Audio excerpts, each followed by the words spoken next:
Howdy, howdy. Hello there. My name is HW. Oh, mellow. I'm the Sooze. Yeah, well, it was a mellow intro, Sooze. Yeah, It sounded like a toy box guitar, you know? Yeah. Like But an ambient one. an ambient toy box guitar. Right. Mm-hmm. That's not the magic of the pickups, although those are some great yeah. Lambertron pickups. Those are some of my favorite pickups. Yeah. Maybe ever. Gretchy. Yeah, Gretchy, and that's a great guitar. Yeah. No, we're on the 68 Twin 15N21, but today, fun with filters via the graphic EQ. Mm-hmm. Graphic EQ, filters are just some sort of EQ thing. Yeah. Now it could be an envelope filter where it's changing the dynamic or when the filter turns on based on a dynamic thing. But if we're just talking about like a filter of some sort of a filtered sound, we might be talking about something like this. So I've got a little graphic EQ on here, and you can check it out. I'm just dumping everything as much as I can, basically. There we go. As much as I can, basically, all the bass, low mids through these like sort of high mids. I'm boosting to 15. Okay. I'm not really touching 4K, and then everything above that it gives me access to, I'm dumping. And then that I'm also just adjusting the level to sort of be kind of good. So here's that sound by itself. Here's the amp with the ambient patch with nothing. It's a twin, so it's nice and big. It's the normal channel. There's a lot of warmth here. It's a 121. Play what you're playing, and I'll turn this on.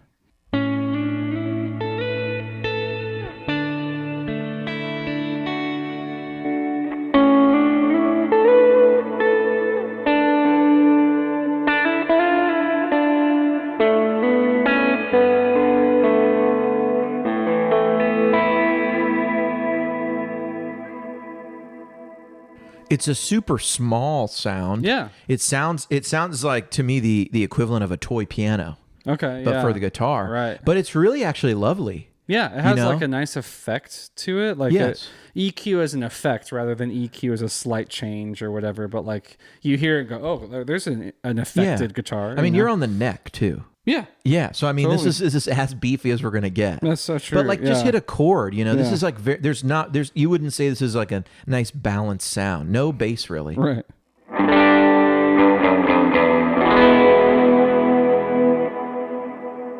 Also very ambient. Still. Yeah. Also very ambient. We're on the ambient patch. Yeah. But maybe appropriate. Especially if you're trying to not fill something up. You want to be ambient, but you don't want to fill everything up. I know I personally go for this every now and then.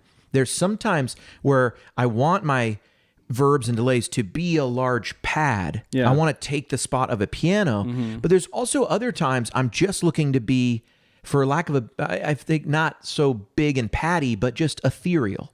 Maybe not sonically take up so much space. I know I often equate worship with sort of these big verbs. Right. And we do that a lot, but I think this is just as usable, especially if you got some low pads, some strings, anybody playing a cello, you got a bass in there. Yeah. You play something like this, you're really gonna... just in your spot, but still ambient. Yeah. That's cool.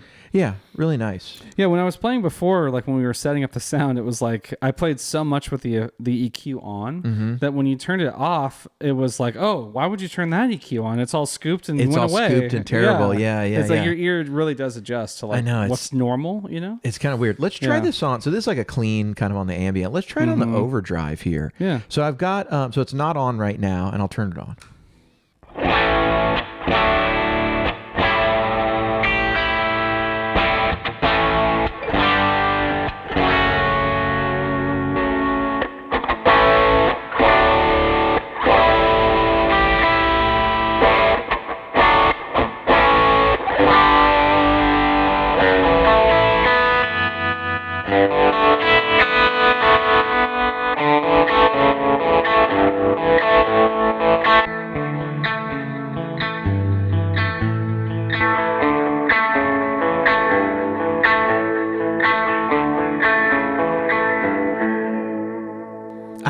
you just play something like that, I just hear the bass and drums coming in. Yeah. And there's clear, it's just as clear, like it's a little bit AM radio. Yeah. It's a little bit toy piano. Right. It's just in that, like, I'm a little thing, but clearly there's a sound there that I think is really cool. And you combine with some other effects like this. Yeah. I mean, obviously in like this rock context, you know, here's more gain reason, like a king of tone kind of thing.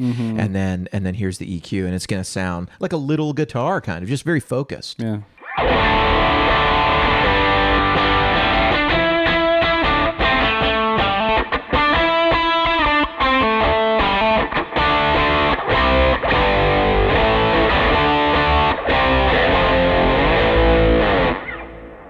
It's kind of cool in all settings. It's a pretty, it is cool, like everywhere. Like it's a really cool option to just turn on and have. Yeah, yeah. And all it is an EQ. Everyone's got it. You got a little pedal, you got a Kemper, a Quad Cortex, you got a Helix.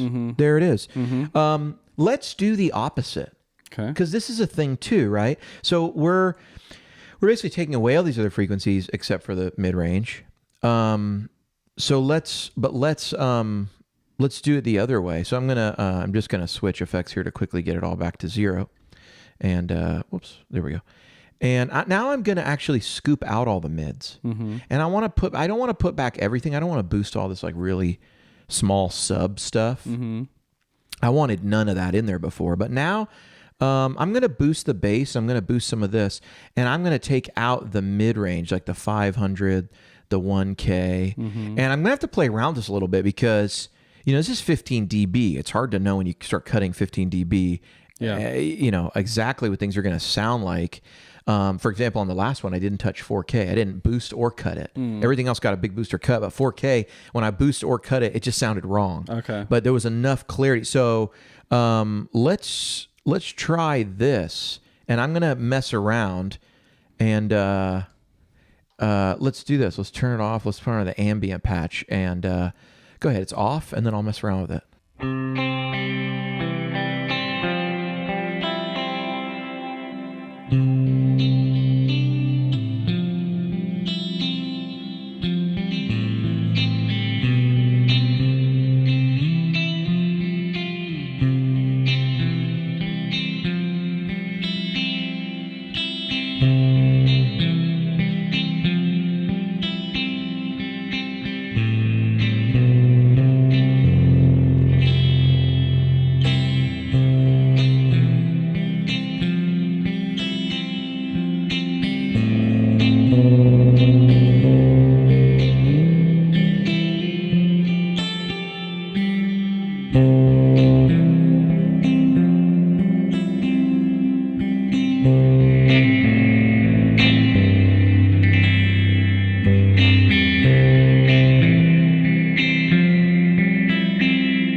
So as I was sort of like goofing around with this, I was just kind of listening to what was actually like working or not working. Yeah. Just able to give another sound. So what they affect. Yeah. It felt like I didn't actually need to boost a lot. I put up some 2K, but really it felt like just taking these two out was really what I was kind of going for, back to 0. And I'm just gonna cut these two. And those are... And that's really what I think is the most effective. 500 It's just 500 and 1,000, so a Okay. lot of mid-range. Yeah. And I'm going to leave everything else alone. And try that one more time.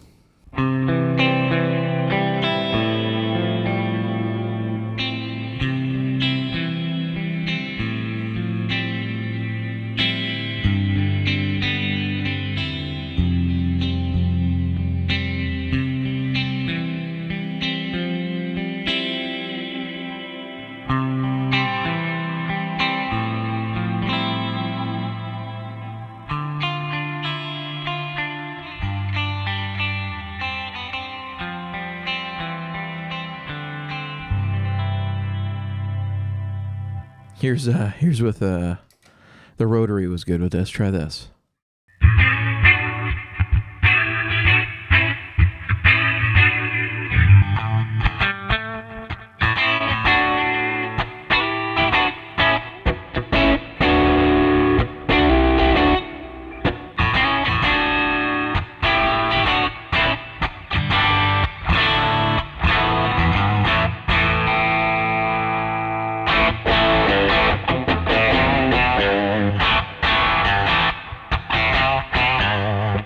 Okay, I'm a fan of it the other way. You know what I mean? I really thought it was useful the other way. Yeah. This way, not as useful, but still worth a shot. You know what I mean? It's an attention grabbing sound. It's an attention grabbing sound. It could work in some contexts. Yeah.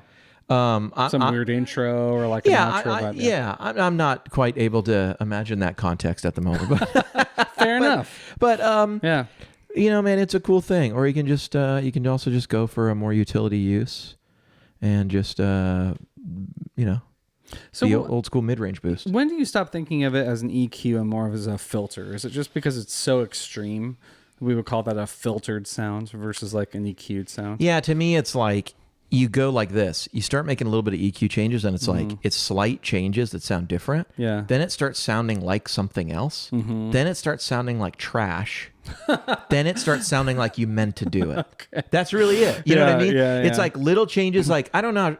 I could just darken the strat a bit. Yeah. I could just brighten these humbuckers a bit. Right. Then you keep going. It starts sounding a little unnatural. Okay. Because your ear's pretty good at picking out like a weird pokey frequency. And it hears it and it's like, that's not really natural. It kind of sounds funny. Yeah. And then it really quickly starts to sound terrible. Okay. Which is easy to do. Yeah. And then if you get so terrible that it just sounds like a megaphone or a 2-inch speaker. Telephone, yeah. They must have, then it's so different, you wouldn't assume it's a mistake. It must be intentional. Yes. You know? Yeah, it's that really small telephone guitar track on the intro. Yes. And then the whole thing comes up. And then the whole thing. And that's really a cool, that's a cool way to do it. You know what I mean? You grab something like that little guy. So try this real quick. This is a... Yeah, we'll do that. We'll do a little telephone thing. We'll put a phaser on it, maybe. No, might as well. Yeah, here's like a rock sound, and I'll turn on the like a mid boost thing.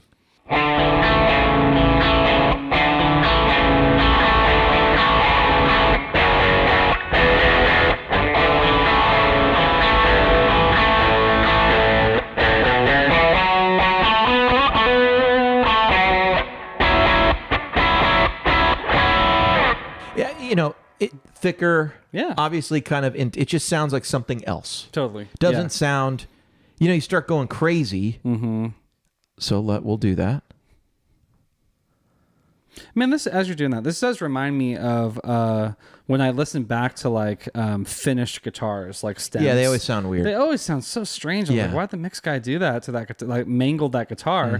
But then it's like you unmute them all, and it's like, oh, that's why. If they all sounded good, to my ear, then they would all be on top of each other. And so to make one sound mangled and strange, put it right in the mix. So yeah. So we did regular. That was something a little bit different. Here's probably kind of trashy.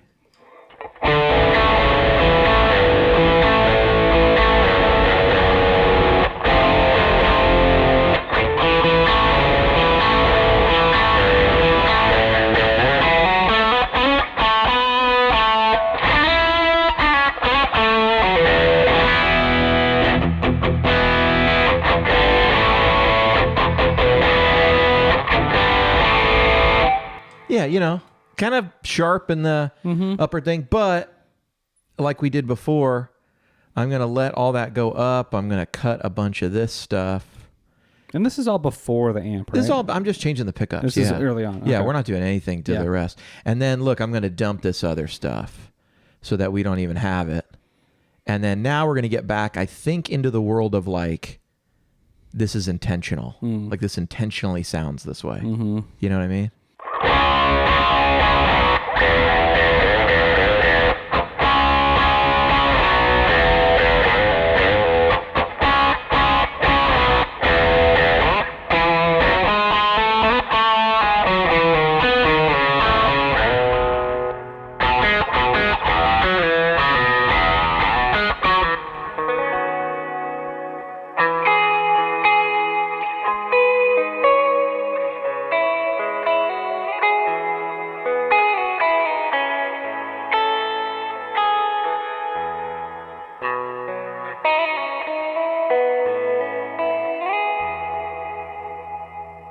it's not just like a weird sound. It hits me always as a very produced sound. Yeah. Like very intentional, you know?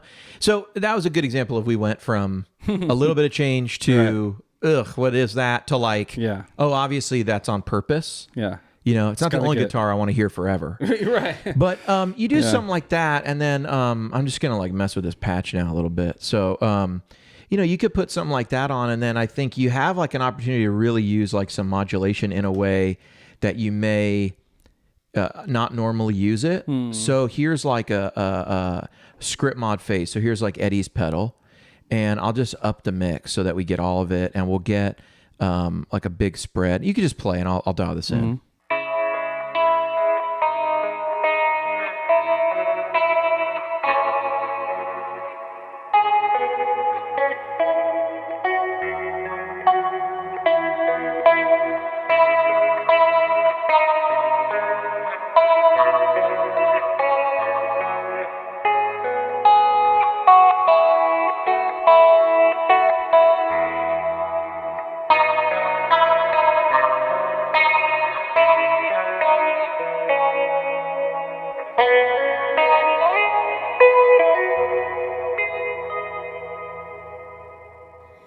And to me, it changed it a lot. I'll have you play this, but this is a thing. Yeah. Like try this on the rate at 0.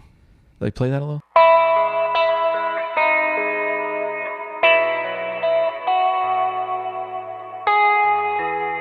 So that sounds very like it's a filter, and that adds to the filtered effect. This amount of the highest rate gives it a very like stuttery, sort of like also, you know, weird.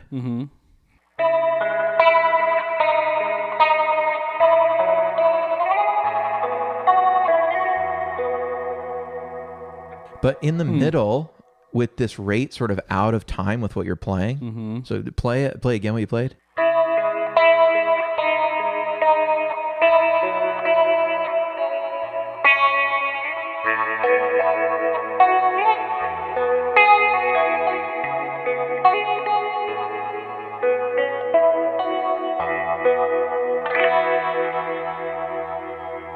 It to me actually makes it's still like not that aggressive, but it's much more chaotic. Yeah. When the tempo's not quite in, you know what I mean? It's a little uneasy. Yeah. But you know, you could just use phaser on a guitar without that, and I think it's a lot less impactful. Yeah. You know what I mean? Here's the same thing.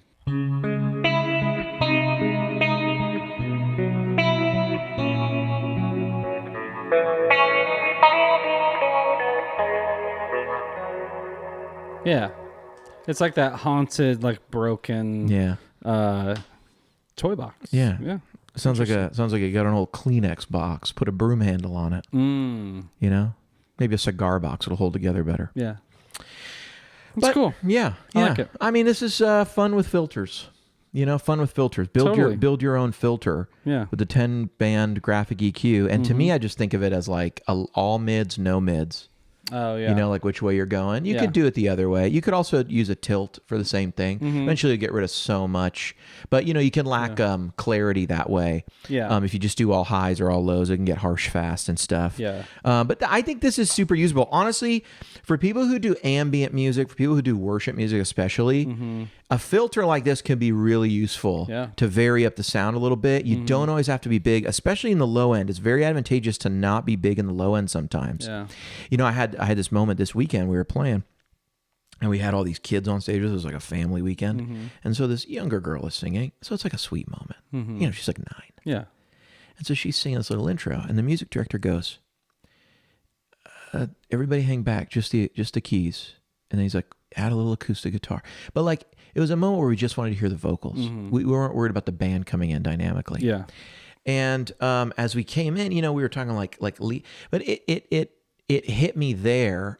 You know, when we came in, they were like, you know, he was like, all right, let's come in, but let's stay, you know, reeled down. And so I found myself just playing some upper triads with some swells, because I didn't want to come in with this full huge, it was like a very tender thing. It was very like acoustic. I wasn't trying to add this huge like feel that's always like, you know what I mean? Like this huge thing. It doesn't always need to be there. Right. And this is that equivalent. Yeah. You can play the guitar without fear of your low end like coming in like Moby Dick, you know? Sometimes I think about a freeway too, like a 5-lane freeway. Yeah. And you've got like the oversized load guy just like coming down like 3 lanes at once and just barging in. Yes. Sometimes just the motorcycle, it's just like right down one lane. It's just kind of nice. Like he knows where he is. He's not in these other lanes. Right. So yeah, I think of EQ that way too. It's like, where do I want to be? Where do I not want to be? You know? So how about the 10-year-old lifted Dodge Ram that just goes 85 running your bumper? Yeah. You know? That's got to be in here somewhere. That's in there. Helix has one. Yeah, that's in there. So. All right, Sooze, I'll let you play us out on this very haunting, very cool ambient thing we've been playing a lot. But I think it's a creative use of stuff that's already right under your fingertips. Might as well explore. Yeah. Cool. Oh, I've been HW. I've been Sooze. All right.